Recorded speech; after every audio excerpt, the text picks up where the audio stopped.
Monsieur le vice-président Jean-Michel Jacques. Oui, bonjour Madame la ministre, Madame la présidente, mes chers collègues, je vais être assez rapide. Notre pays, nos armées font preuve de résilience. Aujourd'hui, demain sera un autre moment, le moment aussi de revoir, de renouvellement peut-être, et puis d'un retour d'expérience par rapport à tout ce que nous venons de vivre. Vous le savez, le ministère des Armées est le premier investisseur de l'État français et son rôle sera essentiel pour la relance économique de la France.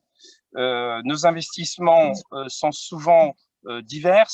J'aurais voulu savoir si ce retour d'expérience nous permettra peut-être de nous recentrer plus que maintenant sur l'économie française et entre autres sur les sociétés françaises. Et d'autre part, si ce moment sera aussi le moment de revoir la façon dans laquelle nous gérons le MCO, un MCO que vous avez amélioré très largement récemment, mais qui, on le voit bien, est indispensable au moment même où nos hélicoptères, par exemple, ou notre Airbus A400M est déployé sur différents théâtres d'opération. Voilà ma question, je vous remercie. Merci. Question sur font les sociétés françaises et le rôle que les industries de défense jouent et vont pouvoir jouer. C'est vrai que d'abord ces industries de défense ont fortement ralenti leur activité dès la mise en œuvre du confinement.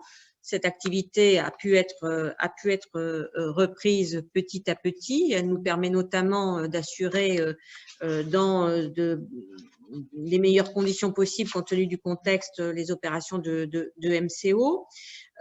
Et c'est grâce à cela que nous avons pu réaliser toutes les opérations d'évacuation de patients qui ont été effectuées depuis plusieurs semaines. Donc, nous avons su collectivement mobiliser tous les moyens pour que ces évacuations se passent du mieux possible. Alors, ces entreprises doivent être soutenues.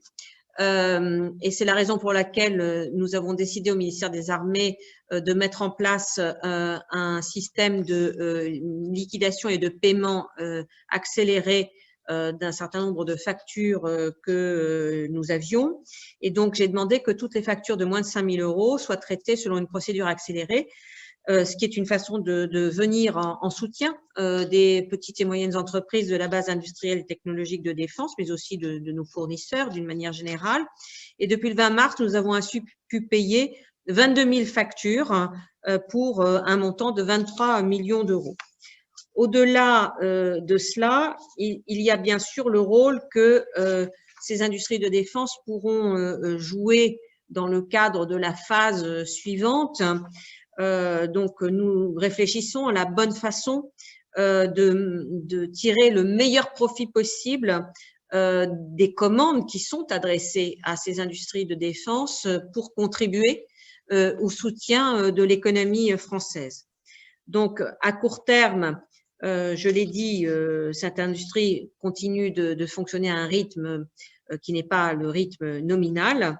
Mais ensuite, nous aurons sans doute l'occasion, dans le cadre d'un examen dont je ne doute pas qu'il pourra être partagé avec votre commission, nous pourrons voir, en fonction de l'avancement des programmes, de la capacité des entreprises à les poursuivre à bon rythme, eh bien, nous disposons, dans le cadre naturellement des crédits qui ont été ouverts par la loi de finances initiale, nous pourrons voir comment jouer de la meilleure façon possible des paiements que nous pouvons réaliser.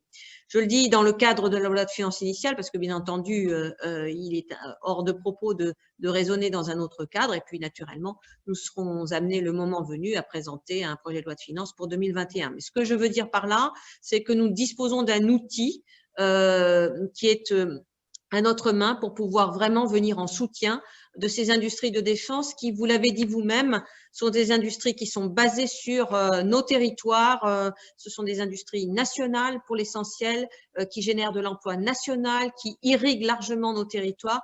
Et il y a donc beaucoup de raisons de venir